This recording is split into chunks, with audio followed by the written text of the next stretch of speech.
Nous revenons sur ce plateau, mesdames et messieurs, pour recevoir nos intervenants de ce matin avec lesquels nous allons donc parler de la rentrée académique 2021-2022. Mythe ou réalité? C'est la grande question que nous nous posons. Tout à l'heure, dans ma petite introduction, je l'ai dit que cette rentrée académique a été donc annoncée pour le 15 décembre de l'année passée, mais le ministre des tutelles lui-même est passé pour annoncer le report. Donc, c'était prévu maintenant. C'était ramené au 5 janvier de cette année. Et Bill nous a confirmé ce matin que la rentrée académique a eu bel et bien lieu. Et vous allez voir également ce qu'a été le lancement officiel de cette rentrée académique sur ce plateau. En tout cas, mon invité m'avait donné le nom, mais je n'avais pas retenu, donc il sera obligé de se présenter. Mais sinon, à ma gauche, il y a Bill Mwamba qui est là, un ancien étudiant. Lui, il a fini avec les études depuis. Il est là. Bill, bonjour. Bonjour. Bonne année. Nerveux, pareillement. Merci. Merci.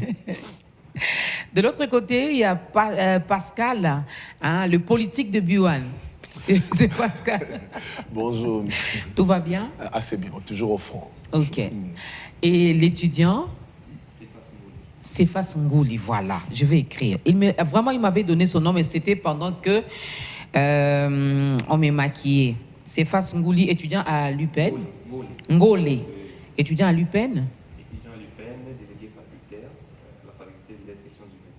Ok. Donc. Qui représente les étudiants de la faculté des sciences humaines. Oui. Ben, vraiment cette faculté bien représentée ce matin. Alors, la rentrée académique a eu lieu. Comme on l'a annoncé dès le début, la rentrée académique a eu lieu officiellement le 5 janvier à l'Académie des Beaux-Arts. Mais officieusement, pas encore. Officieusement et sur terrain, c'est vraiment pas une réalité. Ok. Une réalité vraisemblable parce que les étudiants viennent et ils rentrent. Donc il n'y a pas de... Donc les professeurs ne dispensent pas le cours jusque-là. Bill. Oui, certainement. D'ailleurs, la rentrée académique, comme vous venez de le dire, la rentrée académique se noce 2020-2021. Non, oui. 2021-2022. Donc, qui était censé être lancé, vous l'avez dit, au mois de décembre, reporté au mois de janvier. Et cette rentrée a bien et bien eu lieu officiellement, mais pendant que cette rentrée avait lieu à l'Académie des Beaux-Arts, il y avait également une rentrée sous fond de mouvement de grève de certains professeurs qui déjà avaient entamé, vous savez, au Congo, que ce soit dans l'enseignement primaire, secondaire ou encore dans l'enseignement supérieur, les enseignants trouvent mieux les moments idéaux à relancer les mouvements de grève, soit c'est à la rentrée, parce que là, ils doivent enseigner pour faire entendre leur voix. C'est comme ça qu'ils avaient prévu, le même 5, ils devaient entrer, lancer justement, en faisant commencer ces mouvements de grève, ils disaient ne pas donner cours. Alors, entre ces lancements officiels et certains mouvements de grève dans différentes institutions publiques, institutions universitaires publiques, ce qui fait que sur le terrain, il n'y a pas forcément l'engouement des étudiants qui reprennent, bien qu'il y ait un prétexte de Covid-19 ou des années qui ont été élastiques, où il y a certains étudiants jusqu'aujourd'hui font encore qui n'ont pas encore clôturé l'année, mais la base vraiment, la vraie forme de discours, c'est à ce point-là, que le ministre avait déjà entamé, à calmer, à apaiser les esprits, pour dire aux enseignants un peu, nous allons poursuivre les négociations, et comme je l'ai dit, donc les enseignants, certains mouvements d'enseignants, donc des syndicats d'enseignants, maintiennent encore on va en parler. Donc, il y a un mouvement de grève qui s'annonce aussi de ce côté-là avec les enseignants. Et ça ne sera pas une première en République démocratique du Congo. À chaque fois qu'il y a une rentrée, que ce soit une rentrée scolaire ou une rentrée académique, vraiment, il y a toujours des histoires. Alors, si nous pouvons suivre ce qu'a été le lancement officiel de la rentrée académique de l'année 2021-2022.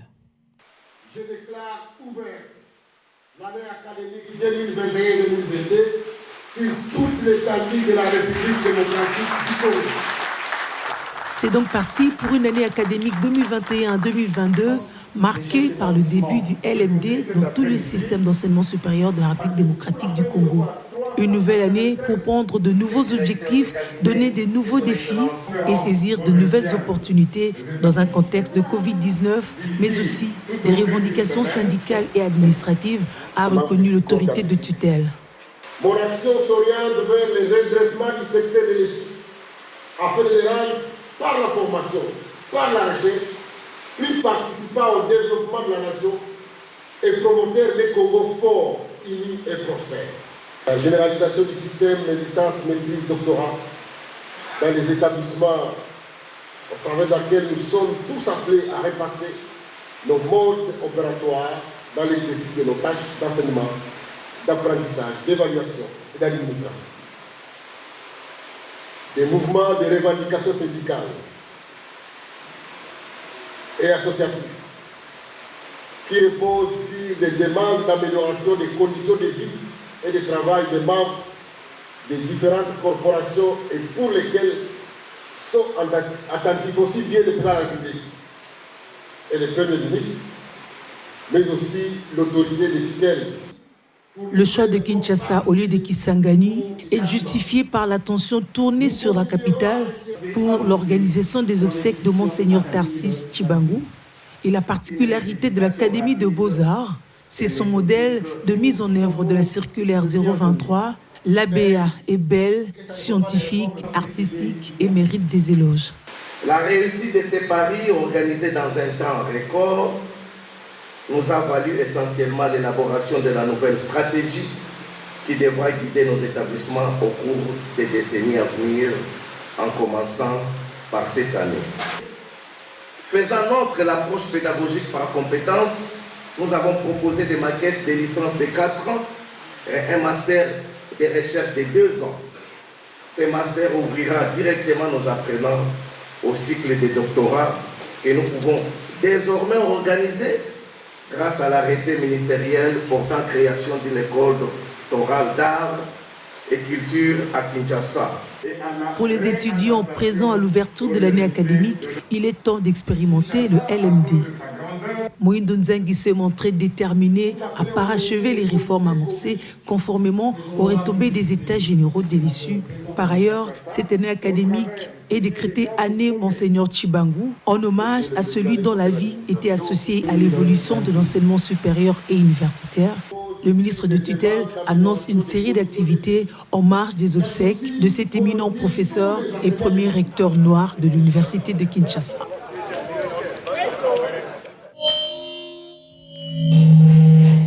De retour sur ce plateau, on est ensemble, il n'y a pas de souci. Alors, Pascal, tu viens de suivre ce qu'a été les lancements officiels de la rentrée académique de l'année 2021-2022. Un petit commentaire? Tout d'abord, je salue ces lancements, la rentrée académique 2021-2022, mais toutefois, je n'apprécie pas que le même revendication continue chaque année académique. Ça ne date pas d'aujourd'hui que les corps professoraux revendiquent. Je me pose la question, est-ce que vous êtes en face de quelle classe politique ou bien de quel gouvernement qui ne sait pas répondre? Vous savez, vous pouvez revendiquer des droits, des obligations ou des revendications sociales, mais il faudra que le pont existe, le pont soit maintenu entre les ministères et les professeurs des universités. Je ne peux pas comprendre. Vous savez, les professeurs ont parlé de décalage. Ils sont payés à un taux réduit. Vous savez, ce n'est pas au taux du jour qu'ils sont payés. Non. Donc, il y a des éléments, quand le corps professoral pose comme problème, le gouvernement doit être attentif et maintenir le pont petit à petit. Il y a un langage ici au Congo, on peut vous commencer à vous répondre palier par palier. Mais l'essentiel, c'est de maintenir le pont. C'est anormal, 61, 63 ans d'indépendance que le corps professoral revendique. Là, c'est le corps professoral. Vous verrez bientôt encore les administratifs, les assistants. D'ailleurs, à l'IPEN, certains administratifs sont venus même ici à Bivan pour dire qu'ils ne sont pas budgétisés, mais ils sont payés par ce qu'on appelle COGIT. Donc, il y a des petits problèmes dans chaque université. Les ministres, quand vous êtes nommé ministre, faites l'état des lieux, commencez à résoudre les problèmes petit à petit. Ouais. Vous verrez, la situation va aller normale. Mais je viens d'appeler le professeur Kitombole, qui est de l'UNIKIN. À l'UNIKIN, il n'y a pas de grève des professeurs. lui-même m'a confirmé, il dit qu'il n'y a pas de grève parce qu'il faut qu'il y ait une assemblée générale des professeurs et à l'issue... Et décider ensemble. Mais il y a un regroupement de professeurs Rapuco, le réseau d'associations des professeurs des universités et instituts du Congo, qui, eux, ont décidé la grève dans toutes ces universités. Donc, le vrai problème, c'est le dialogue social doit être maintenu. Oui. J'en appelle au ministre, ça ne sert à rien. Parce que qu'est-ce qui va se passer? C'est un jeu politique aussi. Les professeurs entrent en grève. Ce sont les étudiants qui vont sortir sur la voie publique pour revendiquer que tous autant gâtés. Vous voyez ce qui va se passer. Et bientôt, ça va se passer comme ça. D'où ça ne sert à rien parce que, vous savez, les pays, il y a trop de tensions. On peut éviter ça. Maintenir ces cordes-là, le dialogue social, et puis on résout les problèmes. Est-ce que le Congo manque les moyens pour payer bien les professeurs, répondre à leurs revendications? Non, nous ne manquons pas les moyens. Parce que les universités produisent déjà de l'argent. Vous payez. Les frais académiques sont payés. Et aussi, on va en parler tout au long de cette émission, il y a des frais qu'on paye dans une université. Il faudra que les ministres lancent aussi des audits. Il ne faut pas à tout moment que l'IGF passe. Je prends les cas. Il est là, témoin, il est étudiant. Les frais des recours. Pourquoi les étudiants payent les recours? Nous, à notre époque, nous avons étudié ici. Votre recours, écrivez une lettre, adressez la lettre au professeur. À partir de votre lettre, les professeurs peuvent vous dispenser, mais tu as bien écrit, tu as tes points. Mais ici, c'est vrai qu'on paye le recours. Mais ils payent les recours. On paye les recours. Vous payez ça à combien? Vous payez à qui? À qui? Bon. Au professeur? On paye auprès de la faculté, pas au professeur. Il y a toute une organisation au sein de la faculté. On paye le recours à la faculté. On vous donne les Attends, documents. je regarde peut-être les documents que j'ai. Oui. Je vois que non, tel cours, j'étais là. Oui. J'ai participé, j'ai fait mes TP, j'ai fait ceci. Mais pourquoi la case est vide? Donc, je recours et là, je dois payer. Vous devez payer. Donc, le document qu'ils utilisent, en fait, les documents qu'ils utilisent, qu'on leur donne pour dire dans recours. Cela est justifié. Justement, non. Sur ces bouts de papier-là, j'espère que c'est ça, non? Oui, c'est un bout de papier-là. C'est un bout de papier. Un papier où on a dactylographie. Et vous achetez ça. Et à combien? 2500. 2500. Voilà. Oui. Donc, il y a la mafia organisée dans une université. Je vous donne un autre cas que les ministres devaient résoudre. Les frais de stage. C'est triste, hein? Vous payez les frais de stage. Par exemple, les stagiaires qui viennent ici à Biwan. Mais normalement, Biwan devait exiger la part, sa part. Non, attends, j'en arrive. Vous payez... Attendez, nous avons été tous étudiants. Je paye les frais de stage à l'université. Mais je vais faire mon stage ici à Biwan. Et ici à Biwan, vous êtes encadré. Il y a quelqu'un qui vous suit de près. Exiger les frais. Non, l'homme, je veux dire une chose. C'est Biwan qui va vous encadrer. En fait, décourager ou ne pas cautionner qu'on puisse faire payer les étudiants le frais de stage, c'est une chose, mais aussi la responsabilité dans le droit de travail ou dans le droit des étudiants, des entreprises, d'avoir les stagiaires. Moi, je n'ai pas payé les frais de stage. Non, écoutez, c'est pas un problème, mais de dire qu'en une entreprise, pour recevoir les stagiaires, on doit exiger une part. Là, c'est derrière l'entreprise. Tu le sais très bien. Toi, tu connais très bien le monde de travail, le monde professionnel. Un stagiaire, quand il vient dans une entreprise, l'entreprise doit l'exiger de l'argent. Non, c'est dans le devoir. Je prends le cas de B1, c'est un média. Les stagiaires qui font les sciences de communication, ils payent les frais de stage dans une université. Mais est-ce que les frais de stage, c'est pour qu'on puisse payer aux médias? Quand ils payent de l'autre côté, ils font quoi? Justement. Attends, Bill, j'essaie un peu de comprendre Pascal. Bill, suis-moi ici. Cefas veut effectuer son stage à Biwan. Il fait la communication, il veut effectuer son stage ici. On exige, au niveau de l'université, on exige à Cefas de payer le frais des stages. Oui, c'est frais des stages. Et Cefas en tant qu'étudiant. Ces frais servent à quoi? Au moins une fois, un étudiant est allé expliquer que ces frais-là, c'est ça maintenant la question, la bonne question d'ailleurs, que ces frais servent à quoi? Ici, je l'ai dit, sans pour autant justifier quoi que ce soit. Donc, on ne peut pas lier plutôt ce frais, c'est-à-dire à venir payer, parce que nulle part dans un contrat... Non, si les maîtres de stage au niveau de l'université se retrouvent à travers ces frais, il est motivé. Déjà, il ne faut même pas de descendre sur le terrain pour aller voir comment ça se passe, et ils viennent seulement le dernier jour peut-être pour demander les cotes. Voilà. Donc, c'est le problème... Oui, je voulais parler par rapport à ces frais de stage. Il y a toute une organisation dans notre université qu'on appelle CPP, Coordination de pratiques professionnelles. Donc, c'est cette organisation-là qui coordonne les stages. Et Et pour ne pas parler de choses sans effet. La répartition qui intéresse ici. Il faut demander maintenant au niveau de cette coordination-là, est-ce que cet argent est affecté pour quelle fin? Est-ce que cet argent participe réellement au stage de l'étudiant qui doit effectuer? C'est ça maintenant la question qu'on doit se poser. Mais sinon, il y a toute une organisation interne par rapport à l'affectation ou soit aux affectations de cet argent de stage, les frais qu'on paye. Okay. Moi, les gens se Alors, voilà, en passant, d'ailleurs, on devait faire une mise au point parce que vous avez parlé des dossiers, quand vous étiez en train de dire dossier sur les Lunikines, en fait, en termes de grève. D'ailleurs, vous savez que la semaine passée, il y a eu élection, déjà Assemblée générale élective, il y a eu lieu, et que Kitombole, le prof, ne représente plus la Pouki, donc il y a un autre prof qui est là. Bon, mais moi je l'ai appelé, il m'a dit qu'ils ont le bisbis entre eux. Oui, hein, oui, il n'y a pas grève. Bon, oui, par rapport à la grève, il y a quand même aussi, un comité de gestion avec un nouveau. Mesdames et messieurs, vous pouvez prendre part également à à notre débat du jour. Il y a le numéro qui est affiché au bas de l'écran. Pardon, Bill. Donc, si vous avez une question, si vous voulez également participer, nous envoyez votre contribution. Vous êtes étudiant, vous êtes professeur, vous êtes chef des travaux, vous êtes assistant. Nous parlons de la rentrée académique 2021-2022, mythe ou réalité? C'est ça la grande question que nous nous posons ce matin. Oui, Bill. Voilà. Parlons des mythes ou réalités. Je reviens juste sur ce point-là parce que c'est le problème des gestions des finances publiques au sein des universités qui pose problème. Le vrai problème, sur ce point-là, il faut qu'on se le dise. Et donc, qui posait problème et qui pose problème parce qu'il y a également des changements, non? Non. Ils n'ont pas changé de gestionnaire finalement. Problème, même si on change, mais le problème de la répartition de gestion, parce que même dans le frais académique, il y a des parts. Il y a des parts, telle part, et même dans ces frais académiques, il y a une partie qui est réservée à la réfection des infrastructures au sein de l'université. Il y a une partie qui doit faire ceci, il y a une partie qui doit faire cela.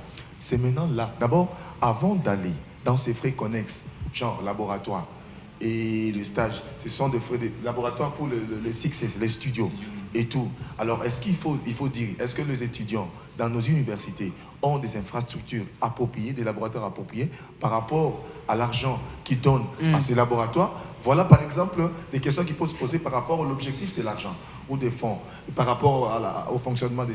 Par rapport au stage, est-ce que cet argent-là qu'on paye pour les stages, ça fait fonctionner juste à ces départements où les papiers, où les étudiants, où les encadreurs qui vont, comme d'autres disaient, ils viennent souvent à la fin pour un bon encadrement. Et puis là, ils vont poser la question à Julie, comment ils se sont comportés? Au sein de nos universités, il se pose un vrai problème. Même les grèves de professeurs, des conflits entre les associations de professeurs sur le plan interne et les comités de gestion, c'est autour des butins, de l'argent qui est entre les argents des étudiants et où la part qu'ils doivent recevoir, parce qu'il y a une somme qui doit repartir à ce cabinet. Quand il arrive deux fois qu'il y a un comité de gestion de son côté, roule une partie, c'est qu'il y a maintenant des conflits qui naissent.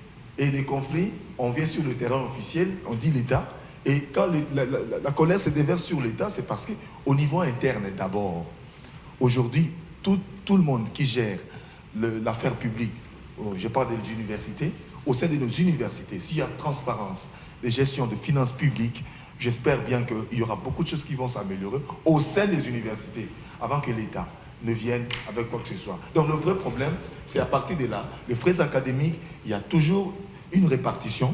Et cette répartition, il n'y a jamais eu de transparence d'une manière générale, bien qu'il y a des cas particuliers, d'une manière générale. Si vous appelez un recteur ou un directeur général d'une institution publique, vous lui dites, alors dites-nous, dans le frais que paient les étudiants, cette année par exemple, combien est allé pour les infrastructures?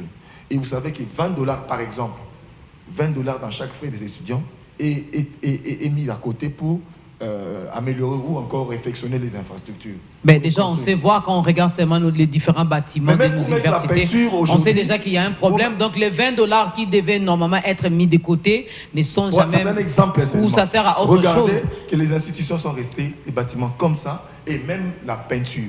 Pour peindre les halls, les bâtiments, vous allez voir que... Alors, en tout cas, c'est un système...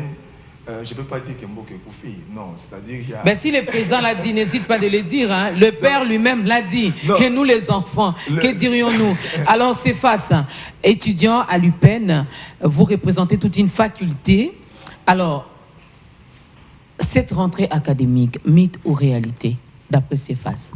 Oui, j'avais dit ça tantôt ici, c'est presque une réalité. Okay. Parce que c'est loin d'être... Parce que les étudiants viennent, mais ils ne font rien. Il y a eu lancement officiel, les étudiants viennent. La semaine passée, ils étaient venus. On les a fait retourner à la maison pour revenir aujourd'hui. Et c'était quoi la raison? La raison, bon, vous savez qu'il y a grève. Maintenant, là, à l'UPEN, il y a grève. Il y a même la grève qu'on a dénommée grève sèche. Donc, ils ont séché avec le cours, donc les étudiants venaient, mais vous n'allez pas étudier, vous serez là en train de déambuler et on les a fait retourner à la maison.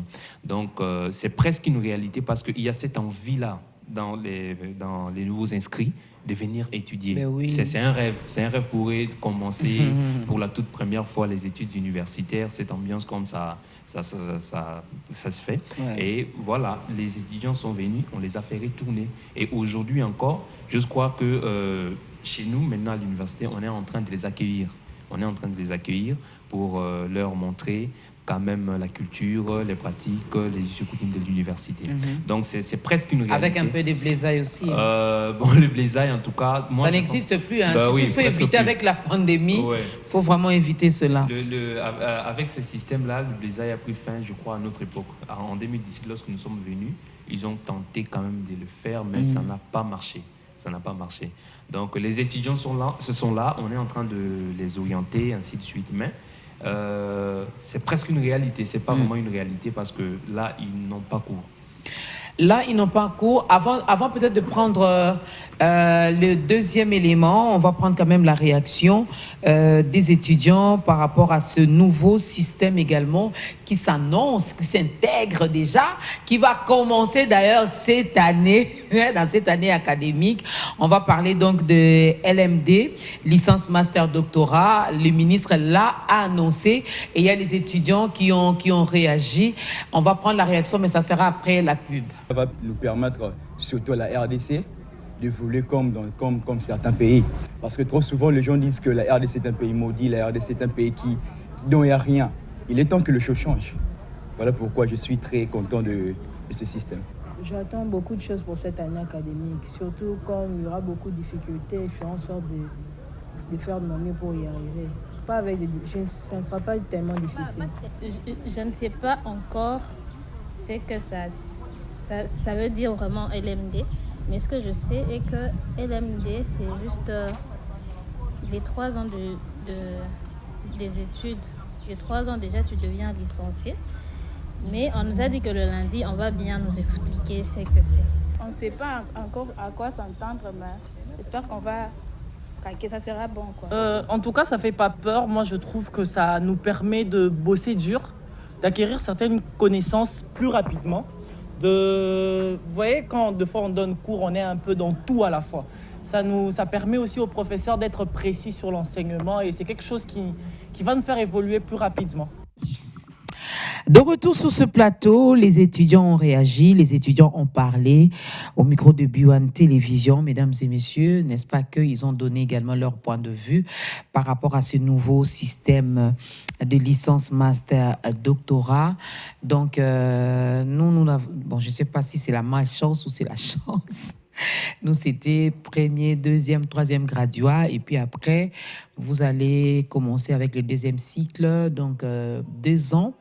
Et puis vous êtes licencié, et puis allô, Guinaye, et puis vous commencez à écrire, je viens auprès de votre haute personnalité. Voilà.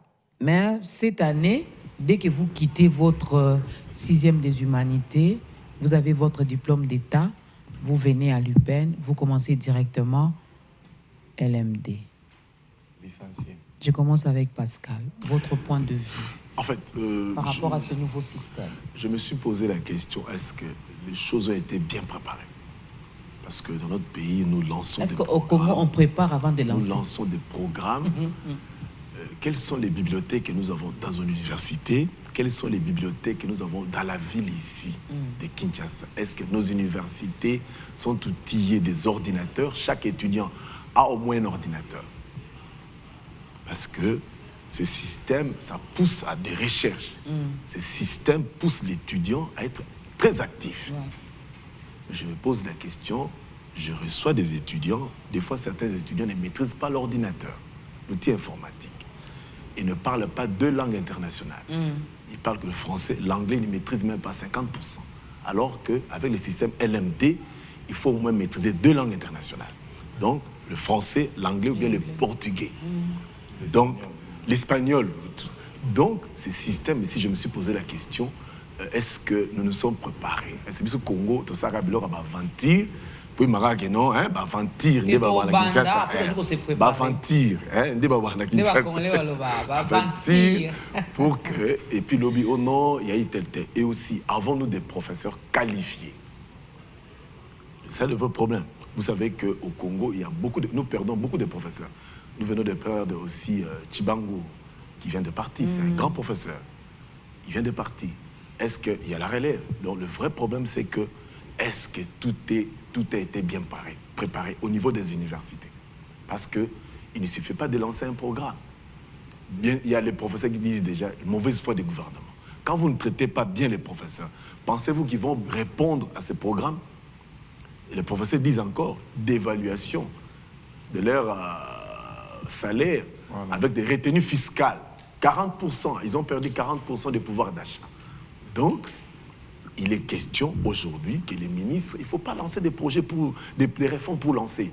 Il faut que toutes les universités, des fois quand vous fréquentez les bibliothèques, c'est bourré des travaux de fin de cycle.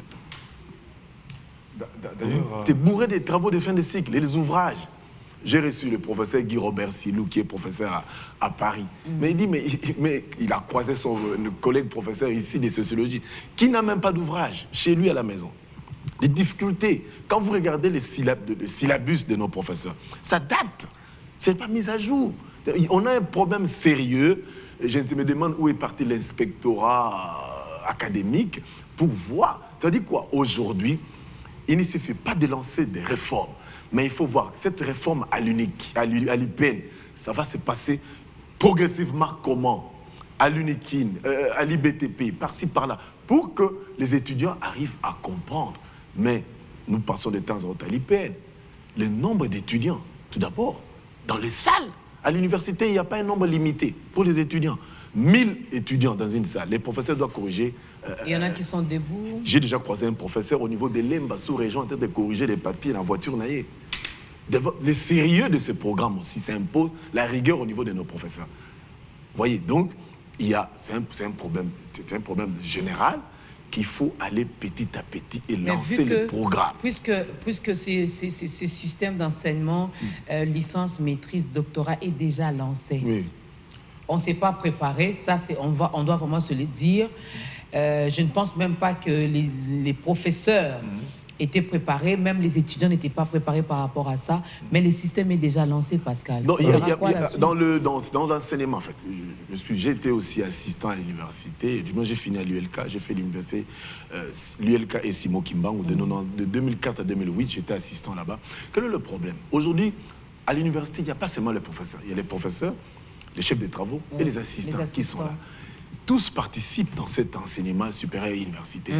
Maintenant, il faudra que tout le monde arrive à comprendre c'est quoi le système LMD pour aider les étudiants. Même les administratifs doivent le comprendre. Même ceux qui dirigent, ils doivent comprendre. Parce qu'il ne faudrait pas tel cours ou tel enseignement, même le chef de travaux il ne comprend rien. Même l'assistant ne comprend. Donc, il faudra qu'on puisse... C'est pourquoi je pose le problème. Et j'imagine les étudiants à leur tour. A été expliqué à tous les corps professionnels, aux administratifs, pour que les choses aillent au mieux. Il ne faudrait pas qu'aujourd'hui... C'est une bonne réforme. Nous saluons pour un peu, j'allais dire booster, non, pousser les étudiants davantage vers les recherches. Mais il faudra encore beaucoup de choses. Doter dans votre faculté. Est-ce que vous avez combien d'ouvrages? Combien de professeurs ont publié l'année passée? Quel est le budget? Vous savez, aujourd'hui, les universités à travers le monde sont catégorisées par rapport à leur budget aux publications. Quel est le budget des recherches de l'UPN?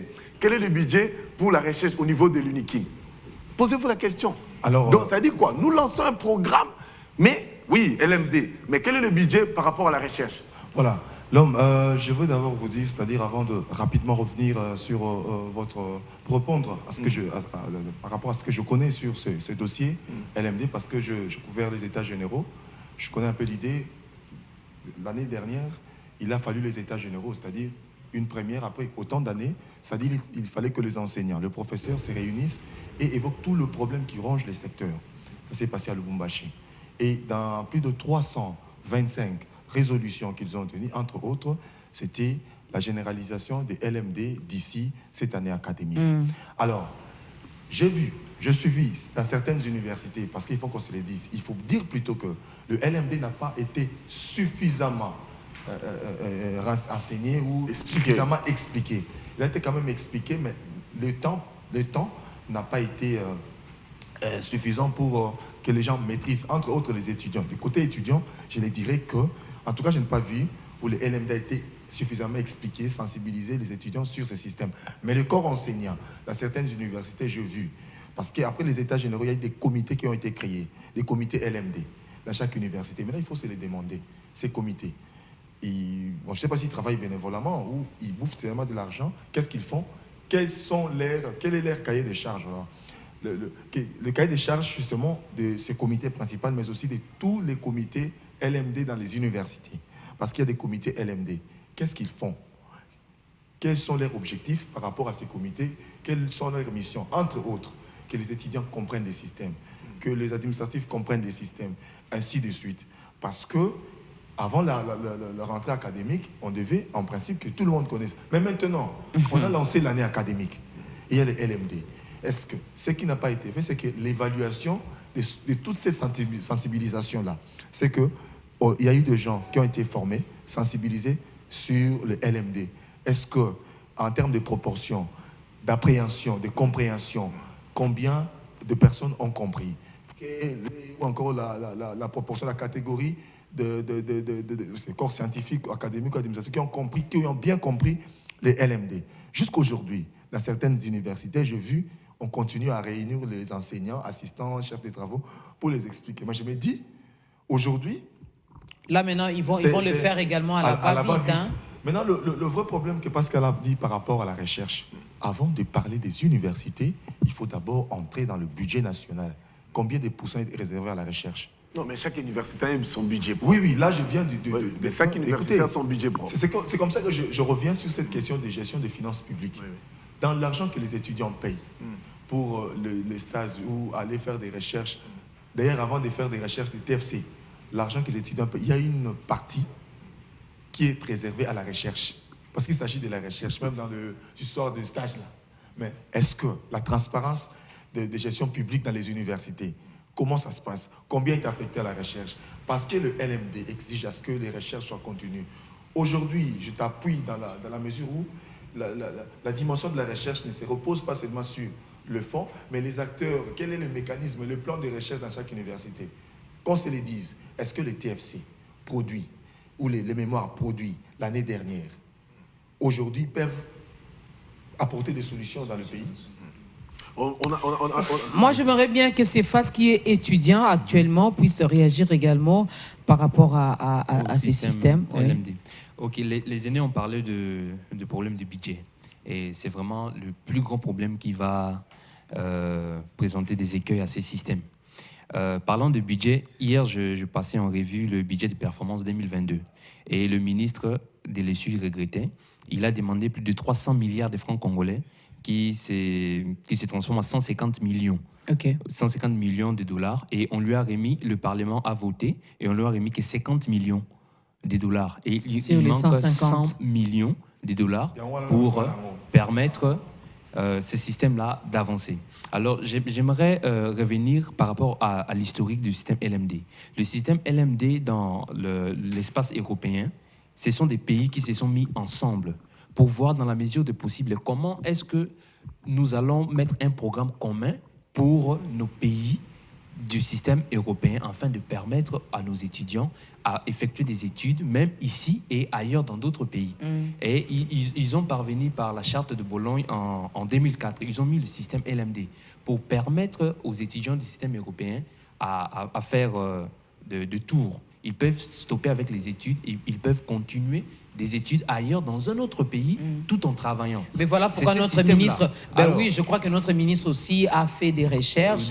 Et il veut également vous faciliter la tâche si aujourd'hui il doit quitter le pays pour aller continuer ailleurs. Là, je ne sais pas si dans la sous-région, ici dans la sous-région, on a fait des assises par rapport à ces systèmes-là, ou c'est simplement au Congo. Est-ce qu'aujourd'hui, avec le système LMD, un étudiant congolais quitté partait au Rwanda, est-ce qu'il aura la même facilité d'étudier et poursuivre avec ses études comme ça en anglais au Rwanda. Et c'est un grand problème déjà. Il va prendre l'anglais ici avant d'y aller. C'est un grand problème déjà. D'où je voulais, pour aller rapidement, je voulais dire que ces problèmes, quelque part, c'est une opportunité. Parce que nous étions aussi en retard.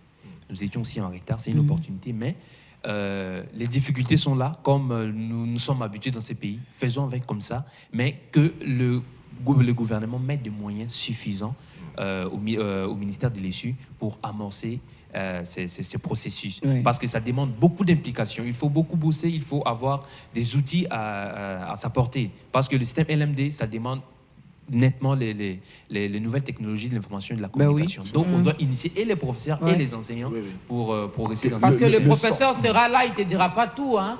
Il peut juste te donner l'essentiel, mais c'est à toi maintenant de continuer à faire de recherches, de continuer à apprendre. Moi, j'insiste par rapport à cette question des langues. Quand on entre à l'université, on doit au moins maîtriser 2. Heureusement qu'il y a maintenant des Wi-Fi partout. Donc, vous pouvez faire des recherches. Le centre de ces systèmes-là, c'est l'internationalisation. Quand vous dites l'internationalisation implique l'adaptation au système international. C'est que on dit quelqu'un qui a appris dans le système LMD, il peut quitter ici, même travailler ailleurs, je vous dis. Vous voyez, parce que c'est le même système, les mêmes modes de stage. Et l'internationalisation implique entre autres la langue. Actuellement, la langue de la recherche, qu'on se le dise, c'est l'anglais. C'est l'anglais. Oui, Pascal l'a dit. Et le français que vous voyez, tous les Français, pour atteindre un certain niveau, tous les Français universitaires qui se répètent, parlent anglais. Ils sont français, mais ils parlent anglais. Ça également, c'est un réveil pour nos autorités. Le Rwanda que vous avez vu, il était dans le système francophone, il a basculé dans le système anglophone. Et ça fait partie des facteurs qui permettent plutôt au Rwanda justement d'exceller même dans ce système et bien dans d'autres systèmes-là. Et donc, nous ne pêcherons pas si aujourd'hui les pays, par exemple, choisissent anglais comme langue d'étude. Ça sera intéressant. Pourquoi pas nos langues nationales? Et nos langues nationales, parce que, qu'on se le dise, le lingala, on peut aujourd'hui capitaliser l'ampleur des lingala sur le continent. Nos artistes ont fait un travail énorme en véhiculant le lingala un peu dans plusieurs pays. On peut se saisir de cette opportunité pour imposer comme le chinois. Ils ont le chinois comme langue. Et aujourd'hui, les enfants qui naissent en Chine et les ingénieurs, surtout les techniciens qui sont des Congolais qui sont intelligents, mais juste parfois bités au problème de la langue, comment ils doivent faire les recherches, comment ils doivent réfléchir pour mettre au point des solutions par rapport au problème du pays. Voilà. Le système LMD, pour chuter, implique également qu'aujourd'hui, on veut, pour les étudiants, comme nous sommes, les trains déjà est en marche, tout le monde doit s'adapter à cette vitesse. Alors, de la part des étudiants, j'espère qu'il faudra nous proposer, à la fin de cette année, des mémoires ou des TFC qui vont résoudre le problème du pays. Aux universités et au ministère, de travailler pour nous proposer des cours et les options qui vont résoudre les problèmes du pays. Et donc, dans chaque domaine, on aura plus de généralistes, on aura des spécialistes, mais qui tous dans l'ensemble, qui répondent aux problèmes du pays. C'est comme ça que ça doit marcher. C'est comme ça que ça doit marcher. Pascal, votre dernier mot pour aujourd'hui?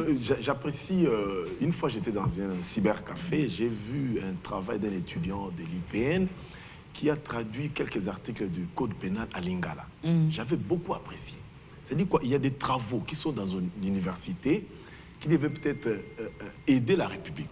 Moi, je donne un exemple parce que je veux parler de moi. J'ai travaillé en deuxième licence sur la problématique du jeûne à sec mortifère en droit pénal congolais.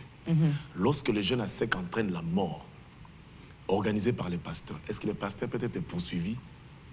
Les gens qui ont gêné avec le mourant ou bien celui qui vient de mourir. Et ce travail a été apprécié, repris au niveau du casier judiciaire à l'époque. Les numéros 1 du casier judiciaire avaient récupéré un de ce travail. Et c'est quoi la suite? Donc, ça dit que ce sont des recherches comme ça qu'il faut. Il y en a qui continuent à gêner et à mourir. Oui. Hein. Donc, vous êtes malade, mais vous refusez de prendre les médicaments, de vous faire soigner pour gêner. Il faudra que au niveau des universités, même les sujets, les travaux, soit des sujets où il y a l'originalité. Il ne faut pas de générique problématique, l'impact de non, même nos professeurs, oui, c'est bien qu'ils revendiquent de bons salaires, mais qu'ils se remettent aussi en cause. Ouais. Ah oui. Qu'est-ce qu'ils donnent comme enseignement? Voilà. Quand vous voyez les syllabus, les ouvrages, vous vous dites, mais ils ont copié-collé. Ils ont copié-collé. Tu prends seulement l'extrait, tu mets dans Google, ça vous renvoie là où il a trouvé les éléments. Il y a un système dans le LMD qu'on appelle le crédit d'études. Il y a le crédit d'études, c'est ce système-là qui permet d'évaluer, d'accepter l'étudiant pour passer des classes par rapport à la compétence acquise. Okay. Donc, le système de crédit, on évalue dans chaque cours. Tu as tel cours, dans tel cours, tu as tel point, tu as tel point. Et c'est sur base de ce point-là que tu vas passer des classes et tu vas te donner l'opportunité d'aller effectuer des stages dans des grandes entreprises. Okay. Même pour basculer de licence 3 au master, on va voir dans ton crédit d'études quels sont les points que tu as dans les cours que tu as plus satisfaits et des points.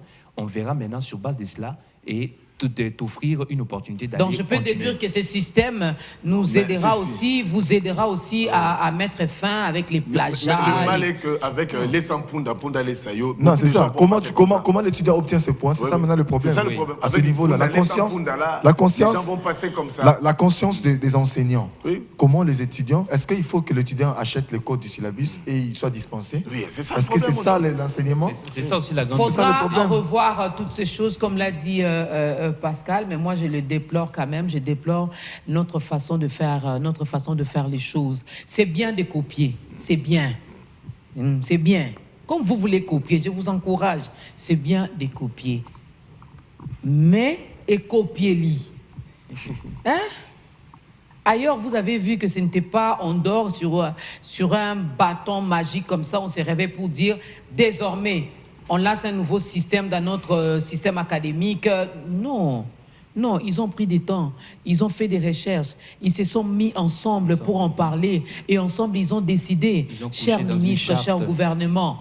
Hein? Faut pas seulement kakaboïka parce que batata batou. Déjà il y en a le professeur, je l'ai dit bien. Moi aussi des fois je vais faire imprimer des choses ici à l'université de l'UPN. Mais j'arrive là, le professeur, même flash n'est pas il faut battre là. Hein? Il faut battre là. Il faut pas aider na nyonso. Donc ils ont du mal à manipuler l'ordinateur. Ministre, il fallait quand même penser d'abord à une mise, comment on appelle ça? Pas remettre un niveau. Oui. Voilà. C'est le terme même que je cherchais. Pensez d'abord à renforcer leurs capacités. Pensez d'abord à bien mettre les outils à leur disposition. Et en ce moment-là, vous vous mettez ensemble. Assemblée générale, oui, c'est bien. C'est vraiment bien. Mais après, tout ça a hâte, hein? Système est bandit, hein? Tozon a agili nanga poto lobelango. Licencié na biso ba obanda déjà. Ba licencié na biso ba obanda. Kutu ba dayo na niveau kutu o wana ba lobelo français awa. Pascal na jili ba mona makambuti. Na wing. Na Gabriel. Akenova na ba kuna. Siko bo. OK. On salue. Ministre, merci. Vous avez bien réfléchi. Un dernier mot, chers étudiants, on va se séparer. S'il faut dire un mot à notre gouvernement, s'il faut dire un mot au ministre, une chose est sûre, je ne pense même pas qu'ils vont changer encore ces systèmes. Le système est lancé, c'est comme si nous étions à l'église, on dit oui et amen. Oui. Et nous sommes déjà montés dans ce bateau LMD. Voilà. Et nous naviguons déjà. Alors, le gouvernement doit mettre suffisamment de moyens. 150 millions pour l'issue. On a donné 50 millions, papa. C'est 50 millions. Donc, au total, c'était 150. Mais même les 150 de total, c'était toujours peu. Oui. Donc, on doit vraiment mettre l'issue vraiment comme parmi le volume 1 même de ce budget-là, le budget de performance. On devait mettre l'enseignement supérieur dans le volume 1, parmi les secteurs prioritaires. Mais on nous donne 50 millions. Donc, c'est déjà un écueil.